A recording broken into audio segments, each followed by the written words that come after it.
could have prevented this truck accident? Hello, I'm Vicki Simons with TruckDriversMoneySavingTips.com. An SUV driver died as a result of hitting a semi-truck that was illegally parked on a rest stop ramp, according to a March 21, 2019 article. While I agree with the Ohio State Highway Patrolman, who encouraged commercial truck drivers to plan their driving hours so they can find an available rest area or truck stop for rest periods, in some places there simply aren't enough safe places for truckers to park. Still, the article states that the trucker had parked on the left shoulder of an exit ramp leading into the rest area. This means that the trucker did not explore the rest area for available parking places. If you're looking for parking, please consider all options at your disposal. For example, would having an app showing available truck parking help?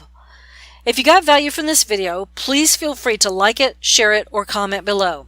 My husband Mike and I wish you safe travels and lots of money-saving opportunities on the road.